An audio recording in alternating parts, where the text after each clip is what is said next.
تو حضور صلی اللہ علیہ وسلم آرام فرما ہیں۔ تو حضرت جبرائیل علیہ السلام آئے، فرمایا کہ یا اللہ، آپ کے محبوب آرام فرما ہیں، میں کس طرح جگاؤں؟ تو اللہ تعالیٰ نے فرمایا کہ اپنے نورانی پر حضور کی تلیوں پہ رکھ دے۔ جو تیرے نورانی پر ہیں وہ حضور کی تلیوں پہ رکھ دے، اس لیے کہ پر جسم سے کے اوپر ہوتے ہیں اور تلیاں جسم کے نیچے ہوتی ہیں۔ میں اپنے بندوں کو دکھانا چاہتا ہوں کہ جہاں پر فرشتوں کی پرواز کی انتہا ہوتی ہے وہاں سے میرے محبوب کے پرواز کی ابتدا ہوتی ہے۔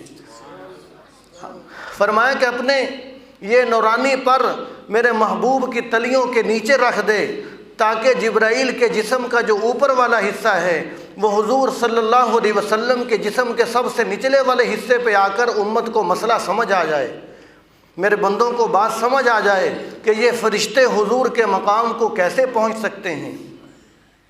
اور اللہ تعالیٰ نے اپنے بندوں کو ادب سکھلا دیا، اپنے بندوں کو ادب سکھلایا کہ دیکھو، بڑوں کو جگانا ہو تو بڑوں کو جگانے کا ادب ہے کہ ان کو پاؤں سے پکڑ کے ہلاؤ، پاؤں سے پکڑ کے جگاؤ، کندھے سے نہ ہلاؤ۔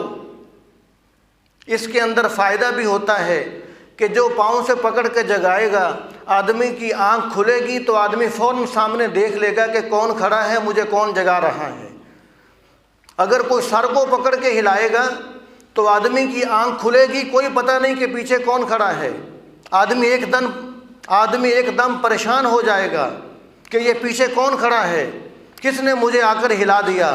تو آدمی فوراً اٹھ کے پیچھے دیکھے گا، جب دیکھے گا کہ کوئی اپنا ہی جگا رہا ہے پھر آدمی اطمینان میں آئے گا۔